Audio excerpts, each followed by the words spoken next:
Okay. Hey guys, welcome back to another amazing video.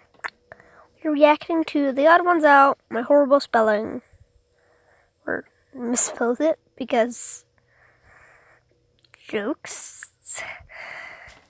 5 million subs he has. And congrats on trending. Yeah. Let's react. Okay, class, spell Wednesday. I don't know how to spell Wednesday. Well, James, just sound it out. Oh, okay. So, like this? No, James, it's Wednesday. You said sound it out, and that's how you sound it out. You think you have it bad? Do is spelt with an X. I think it comes to no surprise that I'm terrible at spelling. I feel like everyone in life falls into two categories. Either you're good at math and bad at reading, or you're weird. And if you've seen my other videos, you know that I'm a math boy. My mom told me that I have dyslexia because she has dyslexia and I have all the symptoms, but we never got that diagnosed by a doctor, so... You can't make me take my meds, Mom. A lot of times what I do to cover up the fact that I spell lower than a first grade level is I will purposely misspell words to the point where it's obviously a joke. You thought I was doing that to be funny, but it's actually because I have zero self-confidence in my spelling, and I don't want anyone to point out my mistakes. I mentioned this in a different video, but in elementary school, I was put into an honors program, and everyone had to take spelling tests a grade ahead of their level. And by everyone, I mean everyone except me, because I failed every single spelling test. So I had to take spelling tests that were on level. Ew. Every week when we took a spelling test, I would have to move to the back of the classroom, and the teacher would stand right next to me. She'd call out everyone else's word, which had like eight syllables, like anti-disestablimentarianism, and then she'd turn to me and give me my on-level word. James, your word is cat. Also, one year our class did a spelling bee, and everyone had to participate, and I didn't even care that I was the first one out. Hey, that's almost my name. Another thing that I mentioned in a pretty old video is that I used to have a speech impediment when I was little. I couldn't pronounce my ahs and I talked like this. I'm good now. Obviously. So every other day during school, I had to go to a speech therapy class, and one day the teacher who taught me how to pronounce my ahs, I'll call her Mrs. Kool-Aid, gave me this sheet of paper with a bunch of raindrops on it, and she said, for every raindrop on this page, say the word raindrop. But then she just left the room, and I said, well, I'm not gonna do this. I didn't say raindrop a single time, because no one was even there. No one would have seen me not saying raindrop. So why would I do something that I didn't want to do? But then, the funny part is, when she came back, she asked, are you finished saying your raindrops? No. Well, how many did you say? I didn't say any. You stupid child. I told her the truth for some reason. I don't know why. It was probably the easiest lie in my life to get away with, but that's why I remember this story. I'm still mad at myself for telling the truth.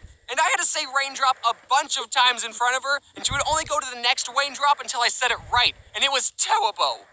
Really hurt my feelings. Since I was struggling with reading and spelling, I had to get an IEP, an incredible, excellent personality, which meant I had to go to a special class for a little bit during school. And the teacher who taught this class was none other than Mrs. Kool-Aid. Oh yeah. I don't know why I said it like that. I don't remember anyone ever telling me I was put into a special needs class. I just remember going into speech therapy every other day, and then those classes slowly morphed into teaching me how to read and spell. I don't know, I thought reading this book would have helped me talk better. 2 other kids were in the reading class with me, and I remember the day when reading for me just clicked. Us 3 were given a simple sentence to read. It was about bees. It was so simple. It was literally just, to defend their hive from wasps, bees don't sting the wasp. Instead, they all crowd around the wasp and flap their wings to raise their body temperature, heating up the wasp until it dies. And then Mrs. Kool-Aid asked us, okay, how do bees defend against wasps? And the other 2 kids said, they sting them. And I said, what? No, you morons! Didn't you read this? The words on this paper have meaning when placed in a certain order convey information. Also, I never want to get hugged by a bee. So I was in these classes all the way until the 6th grade. I was getting better at reading. It still wasn't great, but I was getting better at it. And one day, Mrs. Kool-Aid said, you know, James, you should try competing in the Battle of the Books. Battle of the Books? Battle of the Books? Battle of the Books! Finally, reading sounds fun! At my school, Battle of the Books was this competition where students were given a list of 4 books to read within a time limit of like 2 months. I don't remember how long it was. And after however many months it was, the contestants would sit in an auditorium and take turns answering questions about the books. And whoever got the most questions right would get a pizza party. And that's where the battle part comes in. We'd kill each other for pizza. And then there were 2 more rounds, each with 4 more books, so there was a total of 12 books you had to read. And we were allowed to be with a partner, so my partner was TJ. Hey, TJ, do you remember Battle of the Books? Yeah, man, it was great. Now, you're probably thinking that 4 books in 2 months isn't that hard, especially since they're kids' books. But as someone who didn't read any books on my own outside of school, it was a challenge. But I discovered a way to cheat the system.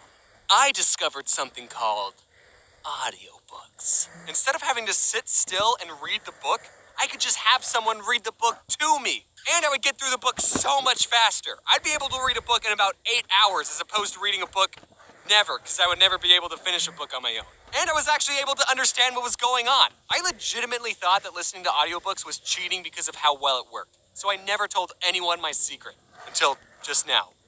Please don't tell anyone. Also, I didn't just turn on an audiobook and start playing video games. No, I sat in my bed next to the CD player and followed along with the book, and sometimes I even took notes. I've wanted to talk about my love for audiobooks for so long, but I can't, because then people will think I'm getting paid by a certain company, but I'm not, and I'll prove it. Instead of wasting your money on quality audiobooks made by professionals, you guys should all check out LibriVox.org, where you can listen to free public domain audiobooks, which means there's only old-timey classical books on it, like Aesop's Fables, which in my opinion is all you need. Anyway, TJ and I did the Battle of the Books, and for one of the rounds, TJ was sick, so I had to answer the questions all by myself, and I never forgave him for that. And also, the whole time, I was keeping track of everyone's points, and me and TJ got the most questions right. My math skills are finally being useful. I was already craving the pizza. After the last round, the teacher said, "Okay, I'll tally up all the points and let you all know who the winner is in a..." But since I was keeping track of everyone's score, also my favorite pizza... "I'll tally up all the points and let you all know who the winner is in a couple of weeks." But since I was keeping track of everyone's score, I already knew we won. I turned to TJ and I said, "TJ, guess what? We already..." Oh, this is the round that you were sick on. How did I not notice that until just now? But then a couple of weeks go by and I'm not hearing any news about a pizza party. I was expecting to walk into class one day and there would just be a pile of pizza boxes waiting for me. But that never happened. The teacher in charge of the competition was the librarian. So one day I went up to her and I asked, "So, did you ever say who won the Battle of the Books? Also, my favorite pizza is barbecue chicken." And she said, "Oh, these 2 5th graders won." Okay. My personal opinion of my favorite pizza is plain. So the Battle of the Books was for both 5th and 6th graders. I was a 6th grader, so I went to all the 6th grader battles. But apparently, there was some low-life 5th grader who got every single question right and stole my pizza party. And that taught me a valuable lesson. Even when you work hard, you don't always get what you want in life. But that's okay, because one day, you'll be an adult and you can buy all the pizza you want without having to read first. Hello there. Any of you down for a game of soccer? I mean football? This is 100% James. This isn't someone else doing the end card. This is me. This is James. I would never ask someone else to make an end card for me because I was too lazy. You guys should check out the channel Get Mads? Get Mads? Am I pronouncing that right?